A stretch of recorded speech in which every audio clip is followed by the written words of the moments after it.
영혼을 성장시키는 책 소개방 영성 책방입니다. 오늘은 김진혁의 우리가 믿는 것들에 대하여 제2편입니다. 제2장 예수 그리스도 그 외아들 우리 주 예수 그리스도를 믿사오니 이는 성령으로 잉태하사 동정녀 마리아에게 나시고 본디오 빌라도에게 고난을 받으사 십자가에 못 박혀 죽으시고 세 번역으로 나는 그의 유일하신 아들 우리 주 예수 그리스도를 믿습니다. 그는 성령으로 잉태되어 동정녀 마리아에게서 나시고 본디오 빌라도에게 고난을 받아 십자가에 못 박혀 죽으시고. 이번 장에서는 사도신경의 성자와 관련된 조항 중에서 하나님의 외아들 우리 주 예수 그리스도 성령으로 잉태되어 동정녀에게 나심, 본디오 빌라도에게 고난받으심, 십자가에 돌아가심을 중심으로 예수 그리스도가 누구신지 살펴보고자 합니다. 사도신경은 그리스도의 모습을 압축적인 방식으로 보여줍니다. 십자가에 달리신 예수님을 보고 로마 군인이 이 사람은 진실로 하나님의 아들이었도다. 마가복음 15장 39절 이 사람은 진실로 하나님의 아들이었도다 라고 내뱉었습니다. 그는 하나님의 외아들 우리 주 예수 그리스도이십니다. 고대 이스라엘이 각종 우상이 넘치는 고대 근동에서 유일신론 신앙의 언어와 문법을 배워갔다면 1세기 그리스도인들은 신의 아들이 여럿인 로마 사회에서 예수 그리스도를 하나님의 아들이라고 고백하는 법을 찾아야 했습니다. 최고 권력자인 황제가 신의 아들로 숭배되었던 로마 제국에서 초기 그리스도인들은 사도신경을 따라 예수 그리스도 하나님의 외아들, 예수 그리스도 하나님의 외아들, 라틴어로 제숨 크리스툼 필리움 에이우스 유니쿰이라고 고백하며 신앙의 초점을 다 잡았습니다. 기독교의 신론은 유일신론이면서 동시에 삼위일체론입니다. 유일한 예배 대상인 하나님은 성부와 성자와 성령이라는 세 인격으로 존재하십니다. 사도신경의 원문은 하나님, 즉 데움에 대해 말하고는 곧바로 그분을 아버지, 즉 파트렘이라고 소개합니다. 하나님은 창조 이전 영원부터 아버지이시기에 그분의 아들도 영원부터 존재합니다. 예수님도 요한복음 17장 5절에서 아버지여 창세전에 내가 아버지와 가졌던 영화로서 라고 하셨습니다. 히브리서의 저자는 예수 그리스도에 대해서 구약 시편 2편 7절을 인용하면서 그리스도께서 대제사장 되심도 오직 말씀하시니가 이르시되 너는 내 아들이니 내가 오늘 너를 낳았도다 라고 그리스도론적으로 해석했습니다. 4세기 초 기독교가 로마의 국교가 되었을 때 과연 나사렛 예수가 완전한 하나님이신가를 놓고 제국이 분열될 정도로 논쟁이 과열되었습니다. 알렉산드리아 출신의 아리우스는 예수가 아무리 위대해도 하나님이 될 수 없으며 단지 유사한 본성을 가졌다고 주장했습니다. 니케아 공의회는 아리우스주의가 성자를 피조물로 이해하며 성자의 신성을 충분히 인정하지 않은 이단으로 정죄했습니다. 반면 아타나시우스는 하나님이 예수를 만드신 것이 아니라 낳으신 것이라면 성자는 성부와 동일한 본성을 공유하신다고 주장했고 325년에 열린 니케아 공의회에서는 그리스도의 신성을 확정하고 그분은 하나님의 외아들이시고 아버지에게서 나셨다라는 문구를 공식화했습니다. 성자는 하나님에게서 나신 자, 영어로 비가튼이고 우리 모든 피조물은 하나님께서 만드신 영어로 made 존재입니다. 하나님과 창조 세계 사이에는 넘을 수 없는 무한한 질적인 차이가 있습니다. 창조는 말씀이신 그리스도로 말미암았고 그분을 위해 일어났고 그분 안에 있습니다. 창조 세계의 본성과 운명은 오직 창조자 하나님의 영원한 사랑이요 기쁨의 근원이신 하나님의 외아들 예수 그리스도 안에서만 온전히 밝혀집니다.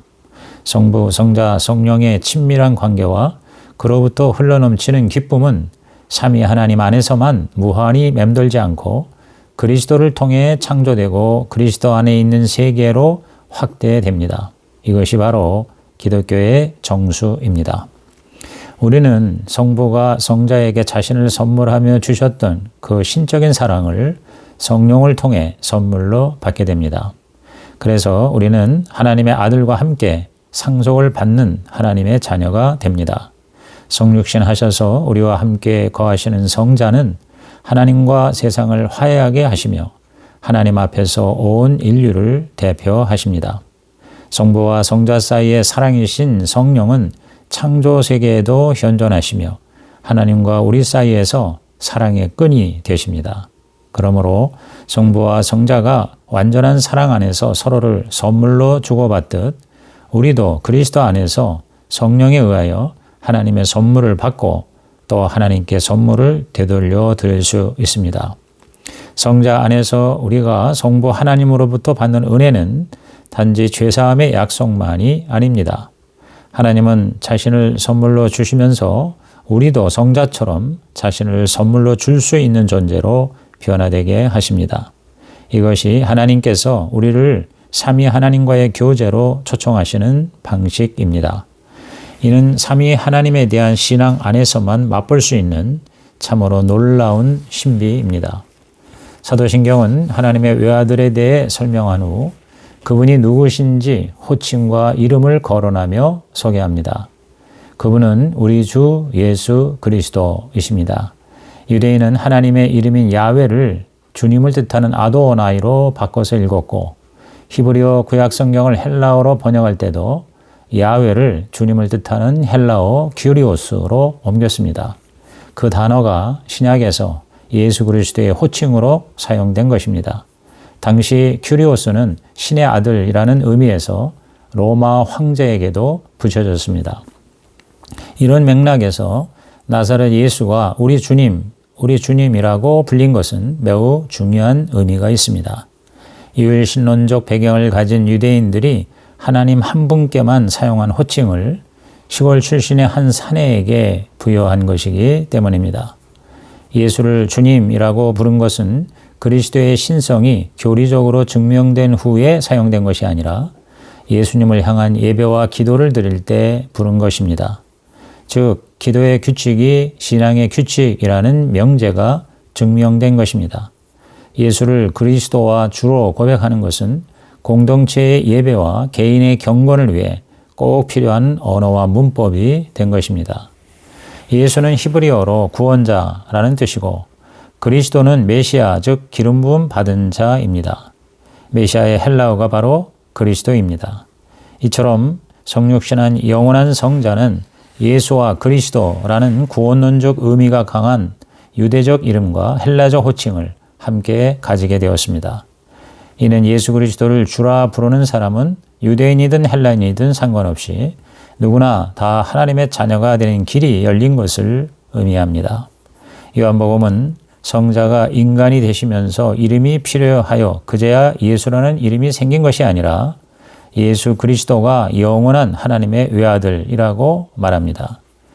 성부 하나님은 사랑의 대상으로 세상을 창조하셨으며 세상을 심판하려 하심이 아니라 그로 말미암아 세상이 구원을 받게 하시려고 유일한 아들을 세상에 보내셨습니다.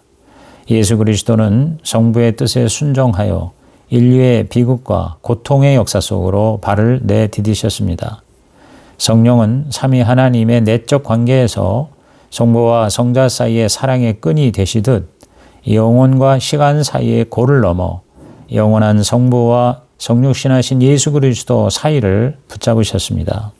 실제로 복음서는 예수 그리스도의 지상에서의 모습을 한편으로는 하나님 아버지께 순종하는 삶으로 다른 한편으로는 성령의 충만한 존재로 요약합니다.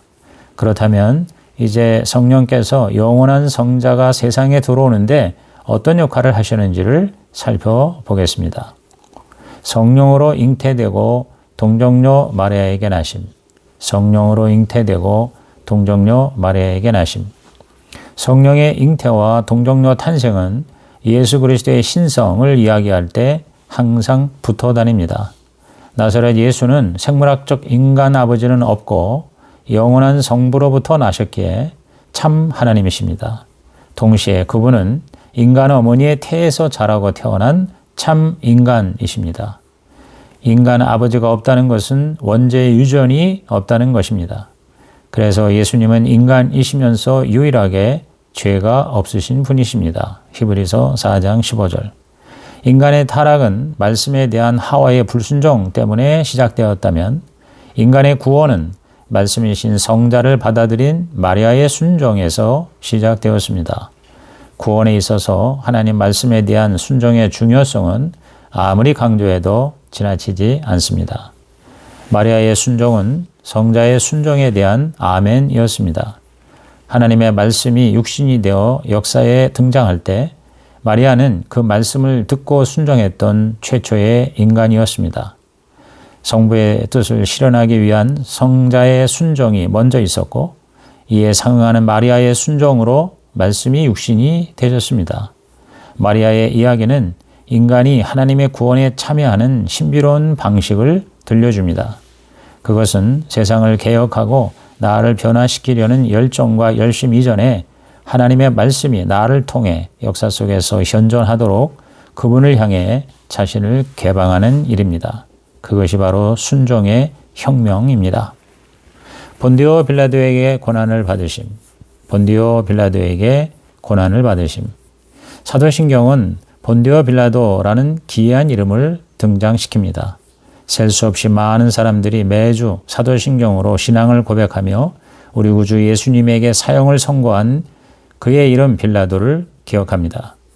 굳이 사도신경에 빌라도의 이름이 거론된 것은 계시의 역사적 성격과 관련이 있습니다.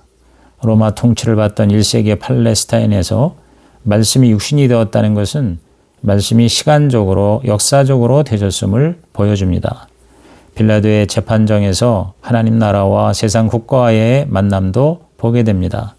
예수님이 빌라도에게 고난을 받으신 사건은 기독교의 역사성 및 국가와 교회의 관계를 말해주고 있습니다. 빌라도의 재판에서 인간에게 고통당하는 하나님과 하나님을 매질하는 인간이라는 역사의 아이러니가 정점에 이릅니다. 하나님이 이스라엘을 해방하신 것을 기념하는 유월절이 다가올 때 공교롭게도 빌라도의 재판정에서는 하나님이 인간의 권력에 구속되셨습니다. 하나님의 진리와 인간의 무지가 하나님의 아들의 겸손과 인간의 교만이 충돌한 것입니다. 예수께서 제자들의 발을 씻기시던 세숫대야가 겸손과 순종을 보여주었다면 빌라도가 자신의 무고를 증명하려 자기 손을 씻은 세숫대야는 불의와 기만의 상징이 되었습니다. 사도신경에 등장하는 두 사람 마리아와 빌라도는 각기 다른 방식으로 사람됨의 전형을 보여주고 있습니다. 하나님께 순종한 자와 하나님마저 희생시키는 교만의 상징이 대조적으로 나타납니다. 십자가에 달리고 돌아가심, 십자가에 못 박혀 죽으시고, 십자가에 달리고 돌아가심, 십자가에 못 박혀 죽으시고. 예수님의 삶은 타자를 위한 삶이었습니다. 사도신경에 나온 고난을 받으시고 라는 단어는 이 땅에서 그리스도의 삶을 요약해 줍니다. 우리는 그리스도의 다양한 사역을 고난의 빛 아래에서 해석할 필요가 있습니다. 예수 그리스도가 겪으신 고난의 정점은 십자가에서의 죽음이었습니다. 십자가는 유대인에게는 저주였고 로마인에게는 정치범의 사형 틀이었습니다. 그런 십자가형을 받은 위험한 폭도를 주님으로 예배한다는 것은 몹시 곤란하고 꺼려지는 일이었습니다. 그러나 바울은 그러한 십자가에 못 박힌 그리스도를 전하는 것이 하나님의 지혜라고 고린도전서 1장 22절 이하에서 선언했습니다. 십자가는 하나님께서 우리에게 자신을 어디까지 내어주셨는지, 하나님의 외아들은 성부의 뜻을 따르기 위해 어떠한 극한에까지 순종하셨는지를 보여줍니다. 예수님의 죽음은 무엇보다 성부 하나님에 대한 급진적인 순종입니다. 성자가 성부께 보이셨던 순종은 십자가에서 정점에 이르렀습니다. 아담의 불순종에서 비롯한 죄와 저주를 끊어버리는 둘째 아담 예수의 완전한 순종이었습니다. 예수님은 십자가라는 자기 헌신으로 하나님의 의를 단회적으로 이루셨고 모든 믿는 자들은 영원히 거룩해지면서 영원한 만족이 가능해졌습니다. 하나님께서는 죽음의 상징인 십자가를 급진적 사랑의 표현으로 완전히 변화시키셨습니다. 예수님은 단지 십자가를 아는 것이 아니라 십자가를 지고 자신을 따를 것을 요구하십니다. 그리스도처럼 자신을 타자에게 선물로 내어주는 삶을 살 때 사랑과 인내와 겸손과 순종과 자기 부인으로 그리스도를 따를 때 십자가를 통해 역사를 바꾸신 하나님의 사랑에 참여할 놀라운 명예와 특권이 피조물인 인간에게 주어집니다. 묻히심 장사한지, 묻히심 장사한지. 예수님이 십자가에 못 박히시고 부활하신 주간을 성주간, 홀리 위크, 혹은 고난주간, 패션 위크라고 합니다. 영어로 성금요일부터 부활주일까지의 사흘을 각각 Good Friday, Holy Saturday, Easter Sunday라고 부릅니다. 십자가형과 부활 사이에는 어떠한 일이 벌어졌을까요? 예수님은 십자가에서 진정으로 하나님께 버림받음을 경험하셨습니다. 그래서 주님은 십자가상에서 엘리 엘리 라마 사박다니 나의 하나님 어찌하여 나를 버리셨나이까 라고 하셨습니다. 죽을 수 없는 하나님이 인간으로서 죽음을 맞이한다는 것은 자신의 본래적 신성으로부터 완전히 소외되는 것입니다. 그것은 극단적인 무신론적 경험입니다. 십자가는 우리 마음이 제조한 각종 유신론적 거짓과 무신론적 기만이 주는 달콤한 종교적 환상에서 우리를 해방시켜 줍니다. 십자가 죽음이 예수 그리스도 이야기의 결론이 아닙니다. 하나님은 죽은 자 가운데에서 아들을 일으키십니다. 하나님의 부재 중에도 우리는 하나님의 사랑에서 우리가 끊어질 수 없음이 확증됩니다. 사도신경 최종본에는 그리스도의 죽음과 부활 사이에 음부로 내려가셨다는 조항이 있습니다. 예수님은 우리를 위해 이 땅에서만 아니라 음부에서까지 고통을 당하셨습니다. 우리가 마땅히 받아야 할 형벌을 대신 받으신 것입니다. 그리스도의 음부행은 우리를 향한 하나님 은혜의 급진성을 보여주는 교리입니다. 예수님은 우리를 위해 하나님의 부재를 처절하게 경험하셨습니다. 진정한 의미에서 버림받음을 경험하면서도 그 버림받음을 절망의 이유가 아닌 희망의 근거로 바꾸신 것입니다. 그것은 성령이 삼위 하나님의 영원한 교제 안에서 성부와 성자 사이를 연결하는 사랑의 끈이 되시기 때문입니다.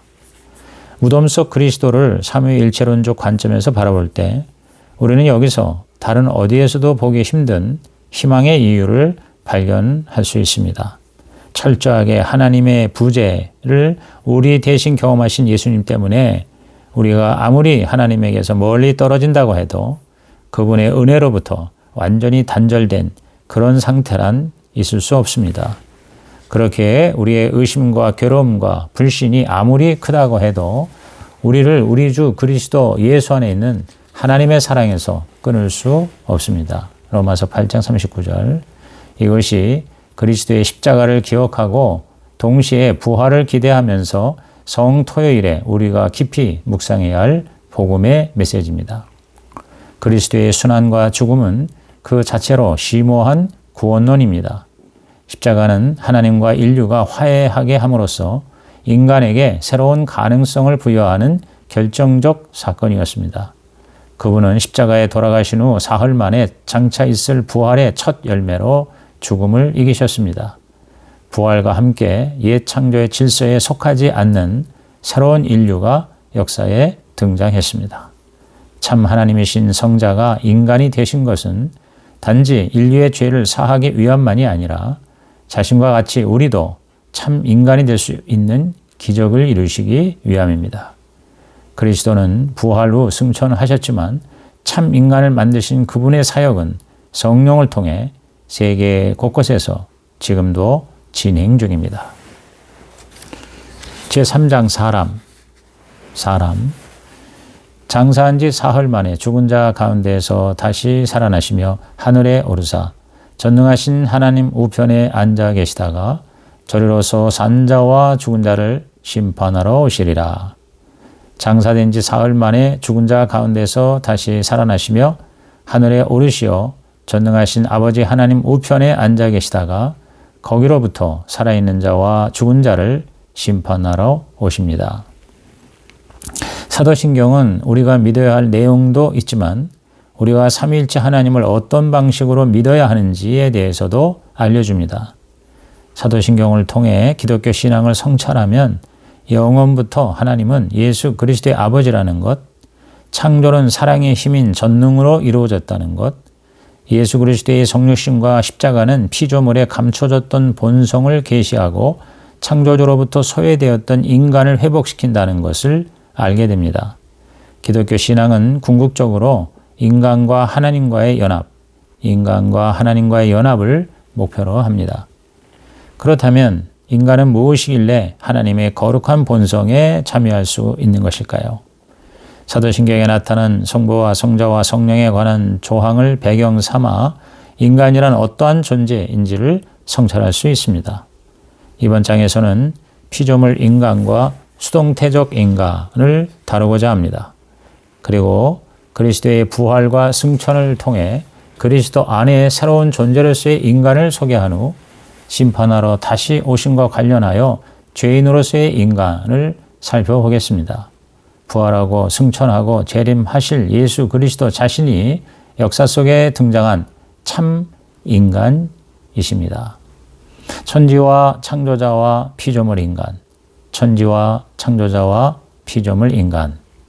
기독교는 인간이 가진 독특함의 근원을 1차적으로 하나님의 창조에서 찾습니다.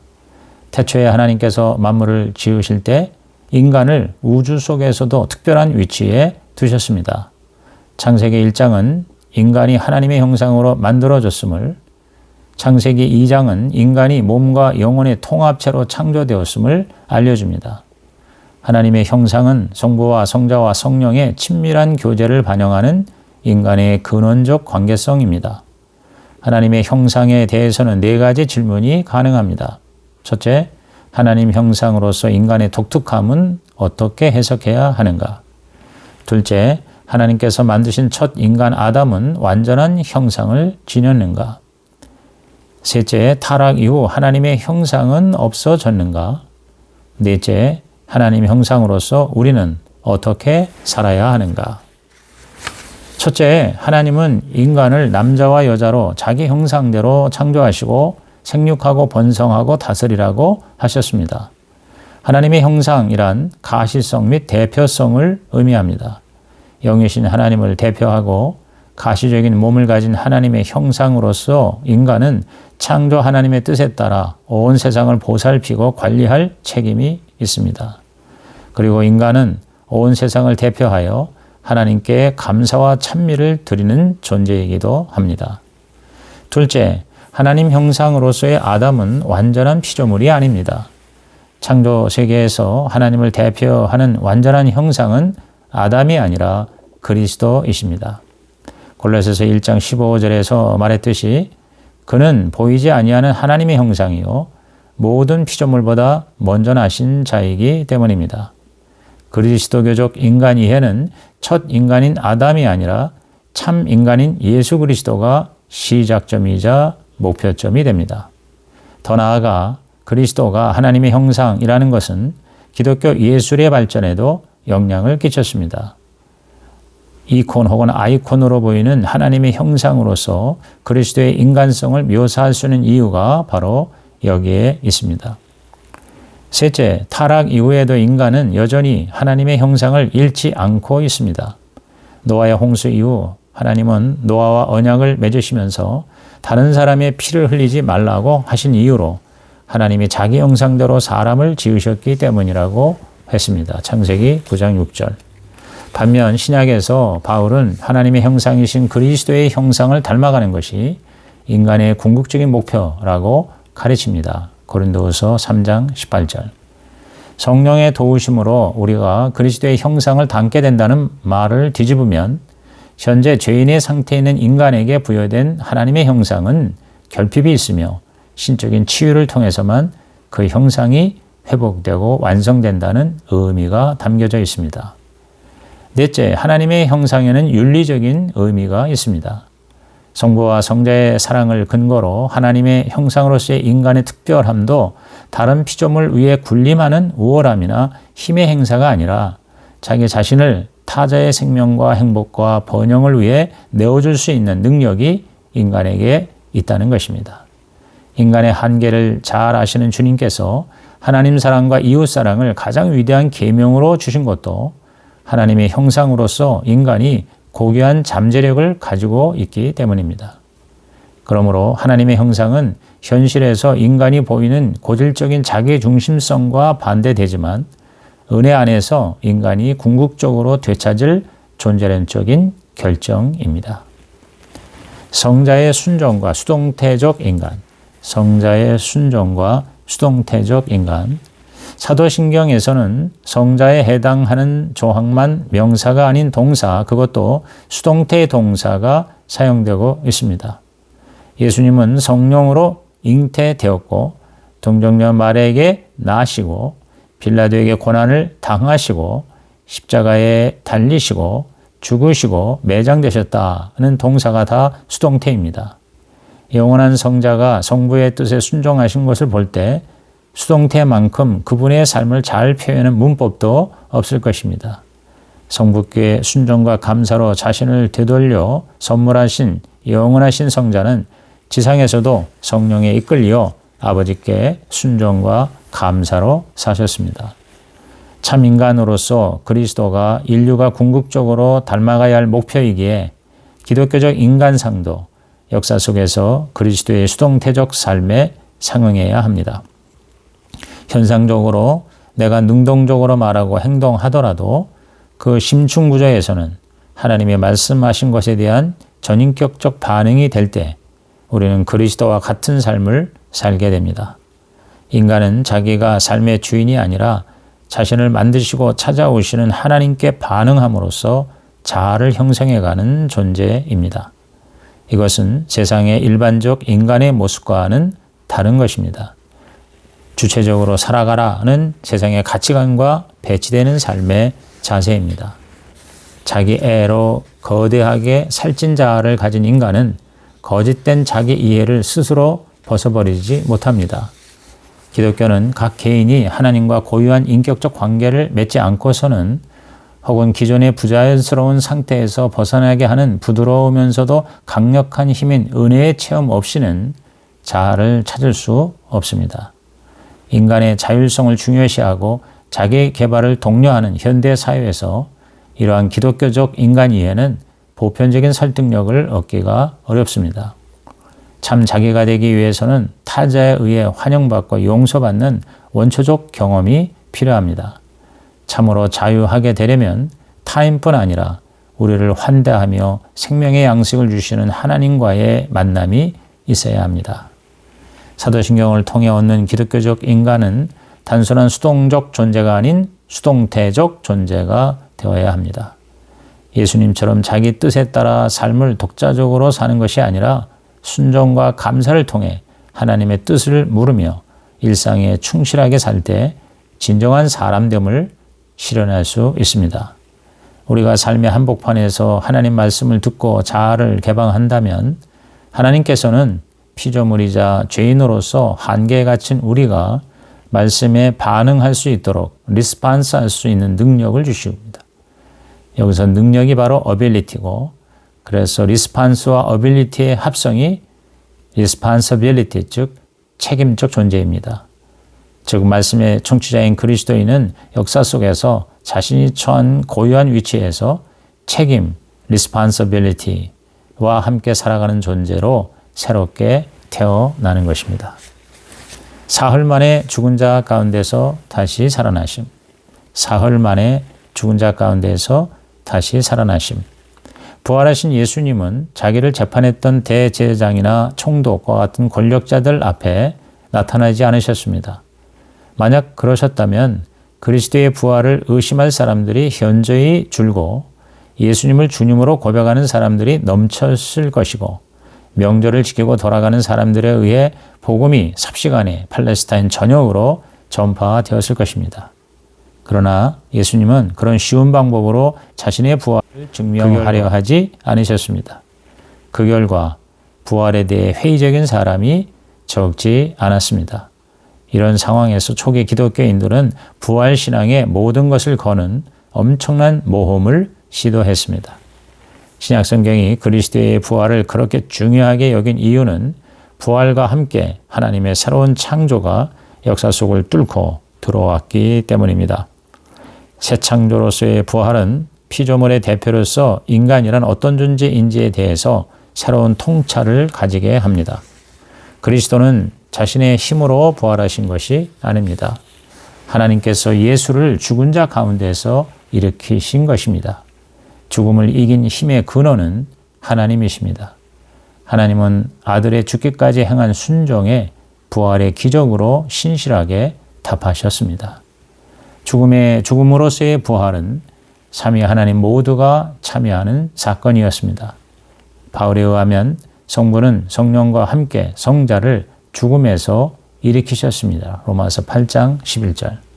더 나아가 삼위 하나님 사이에 일어났던 죽음의 죽음은 성령을 통해 우리에게까지 확대되었습니다.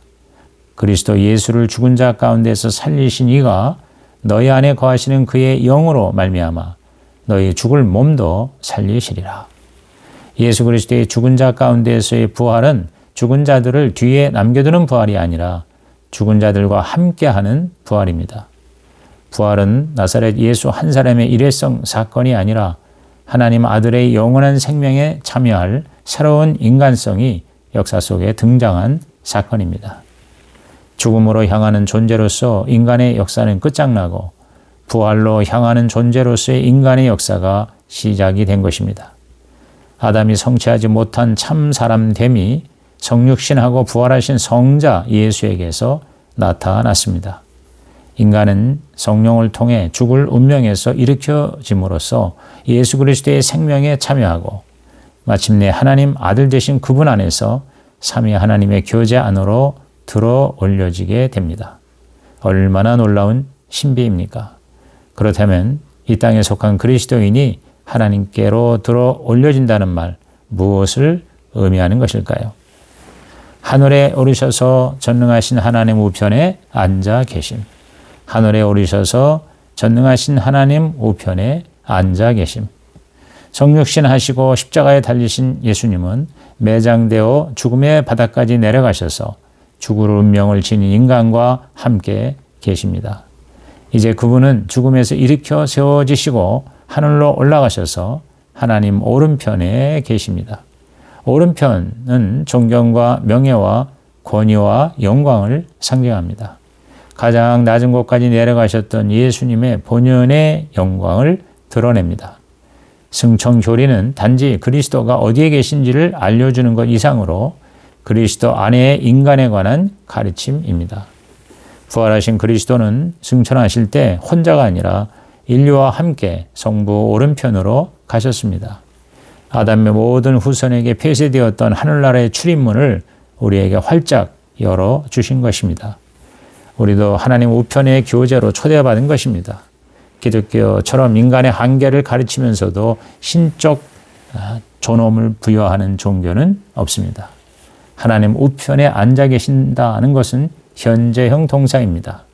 1세기에 승천하신 예수님의 사역은 특정 시간대에 묶이지 않습니다. 지금도 현재 진행형으로 우리를 위하여 간구하고 계십니다. 이런 중보자가 있기에 우리는 하나님의 뜻대로 기도하고 응답받을 수 있습니다. 하나님 우편에 부활하고 승천하신 그리스도가 계신다면 이 땅에는 그분의 몸이자 그분과 함께 죽음에서 일으켜진 새로운 인간성인 교회가 있습니다. 하늘의 예수님은 우편에 계신, 영어로 being, 계신 그리스도와 달리 역사 속 교회는 끊임없이 성장하는 되어감, 영어로 becoming의 과정 중에 있습니다. 우리가 많은 문제와 실패와 한계가 있지만 하나님이 부르신 화해의 공동체가 될 수 있는 것은 인간의 능력과 성취 때문이 아니라 하나님 우편에 계신 예수 그리스도의 중보와 교회 안에 계신 그분의 현존 때문입니다. 그럼에도 불구하고 죄에 대한 심각한 성찰이 없이는 그리스도교의 신비를 제대로 이해하기 어렵습니다. 이상으로 우리가 믿는 것들에 대하여 제 2편을 마칩니다.